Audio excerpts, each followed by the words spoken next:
In the forgotten corners of the world, beneath the shadow of mountains that have never seen the light of day, lies the cursed city of Al-Kharab. It is a place where the sands have turned black, where time itself is warped, and where the Djinn, creatures born from fire, air, and earth, dwell in eternal conflict. Few dare to speak of it, for to do so is to invite the wrath of ancient forces that lie in wait for the next soul to make the mistake of uttering their names. For centuries, the Djinn waged brutal wars among themselves. Once noble and majestic beings, they had succumbed to pride and rage. Their once vibrant realms now twisted into abodes of chaos. The most feared of all was Khor, a Djinn of fire, whose eyes burned like the sun and whose fury scorched the earth. His reign was one of terror, and none dared to challenge him, until a new threat emerged.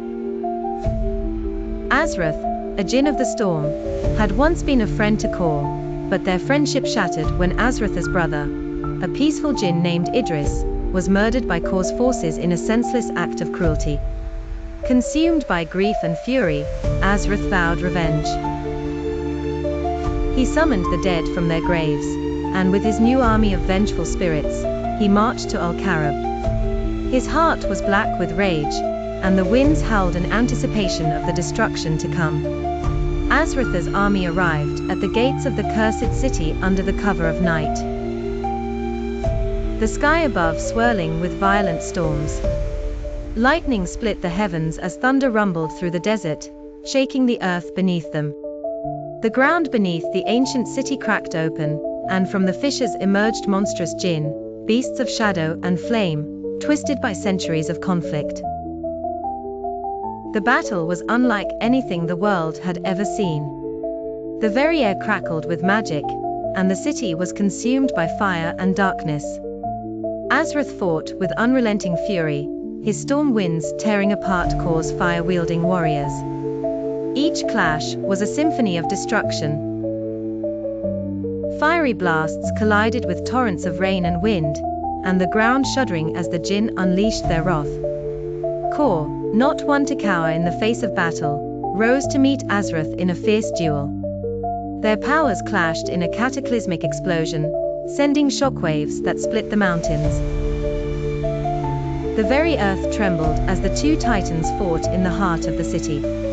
Khor's flame-wreathed form clashed with Azrath's tempestuous fury, each blow sending ripples through the very fabric of reality. The city of Al-Kharab began to collapse, its ancient structures crumbling into the abyss. The skies darkened to an inky blackness, and shadows stretched across the city like dark tendrils seeking to devour everything in their path. The sounds of battle echoed through the ruins, and it seemed as though the entire world would be consumed by the war. But amid the destruction, a horrifying realization dawned upon Azrath. As the storm raged and his power grew, so too did his hunger for vengeance. He could feel it, his soul was withering, consumed by the same darkness that had claimed Khor. He had become a monster. In the final moments of the battle, Azrath stood over the broken form of Khor, his hand raised to deliver the final blow. But as he looked down at his once brother in arms, something changed within him. The fury that had burned in his heart began to wane, replaced by a cold emptiness. The city around them was in ruins, the once proud Djinn now reduced to ashes and dust. The air hung heavy with the weight of their destruction. Khor, with his last breath, whispered, "You are no better than me, we have both doomed our kind." Azrath, now standing on the precipice of madness, realized the terrible truth.